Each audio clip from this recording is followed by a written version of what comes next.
بسم اللہ الرحمن الرحیم الحمد للہ الذی من علینا بنعمت الاسلام وارسل رسولہ بالہدی ورحمۃ للعالمین۔ معزز خواتین و حضرات، کثرت کے ساتھ جو سوالات آ رہے ہیں میرے پاس، ان میں ایک یہ بھی ہے جی وطر کی نماز کا طریقہ جو ہے وہ بتا دیں۔ میں آپ کی خدمت میں یہ بات خصوصی طور پر عرض کر دینا چاہتا ہوں کہ کائنات کے امام صلی اللہ علیہ وسلم سے 1، 3، 5، 7 اور 9 رکعت وطر جو ہیں وہ ثابت ہیں، اور یہ تمام پڑھنے کے طریقے میں انشاءاللہ آپ کو انتہائی اختصار کے ساتھ دلائل کی روشنی میں سمجھاؤں گا۔ سب سے پہلے 1 رکعت، صحیح بخاری میں 990 حدیث ہے کہ سیدنا عبداللہ بن عمر رضی اللہ تعالیٰ عنہ فرماتے ہیں کہ آقا علیہ الصلوۃ والسلام نے ارشاد فرمایا ایک سوال کے جواب میں کہ صلاۃ اللیل مثنی مثنی فاذا خشی احدکم الصبح فصلی رکعۃ واحدہ، اور رات کی نماز 2 رکعت ہے، جب کسی کو ڈر ہو کہ صبح ہو جائے گی تو وہ 1 رکعت وطر پڑھ لے۔ اور 1 رکعت وطر پڑھنے کا طریقہ کیا ہے؟ آپ کھڑے ہوں، قیام کریں، قیام کرنے کے بعد آپ دعائے استفتاح پڑھیں، اس کے بعد آپ سورۃ الفاتحہ پڑھیں، پھر آپ قرآن مجید کا کوئی حصہ تلاوت کریں، یا تو اسی حالت میں آپ دعائے قنوت کر لیں، یا پھر رکوع جائیں، رکوع سے اٹھ کر ہاتھ اٹھائیں اور دعائے قنوت کریں۔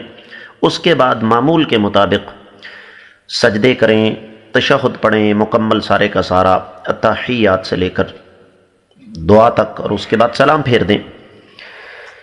دوسرا طریقہ ہے 3 وطر پڑھنے کا۔ 3 رکعت وطر پڑھنے کے 2 طریقے حدیث سے ثابت ہیں۔ حدیث میں آتا ہے، مستدرک الحاکم میں 1138ویں روایت ہے، نبی کریم صلی اللہ علیہ وسلم نے ارشاد فرمایا لا تشبہوا بصلاۃ المغرب، کہ وطر کی نماز کو مغرب کی طرح مت بناؤ۔ اس کا مطلب یہ ہوا کہ جو ہمارے ہاں طریقہ رائج ہے مغرب کی نماز کی طرح وطر پڑھنے کا، وہ درست نہیں ہے۔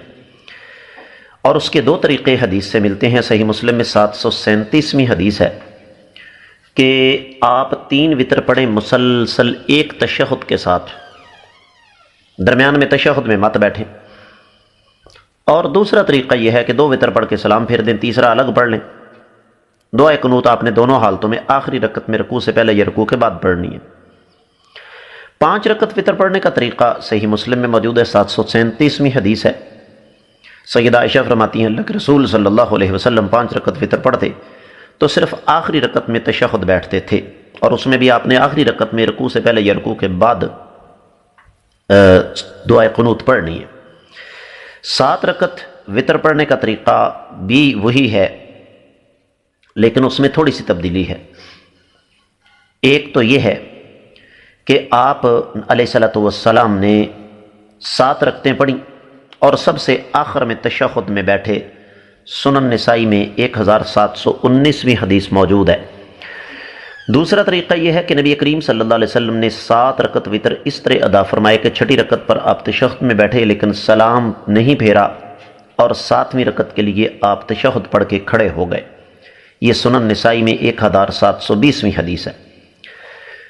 9 رکعت وطر پڑھنے کا طریقہ یہ ہے کہ اللہ کے رسول صلی اللہ علیہ وسلم نے 8 رکعتیں پڑھی ہیں، اس کے بعد آپ تشہد بیٹھے ہیں، اور پھر آپ سلام پھیرے بغیر کھڑے ہوئے ہیں۔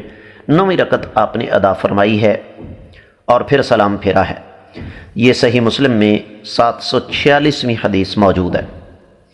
جہاں تک وطر میں قرات کا تعلق ہے تو اللہ کے نبی صلی اللہ علیہ وسلم نے عام طور پر، چونکہ ہمارے ہاں 3 وطر پڑھے جاتے ہیں، تو آپ نے پہلی رکعت میں سورۃ الاعلیٰ، دوسرے میں سورۃ الکافرون اور تیسرے میں سورہ اخلاص پڑھی ہے۔ یہ سنن ابن ماجہ میں 1171 اور 72ویں حدیث ہے، سنن ابی داؤد میں 1423ویں حدیث ہے، جبکہ سنن نسائی میں 1730ویں حدیث ہے۔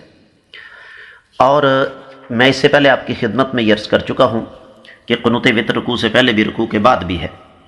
قنوت وطر کی دعا اللہم اہدنی فیمن ہدیت وعافنی فیمن عافیت وتولنی فیمن تولیت وبارک لی فیما اعطیت، یہ صحیح حدیث سے ثابت ہے۔ اور بھی دعائیں ہیں، لیکن جو مختصر ترین دعا ہے وہ یہی ہے جو کہ حدیث کی مختلف کتابوں میں موجود ہے۔ امید ہے کہ انشاءاللہ آپ کو اچھی طرح سمجھ آ گئی ہوگی۔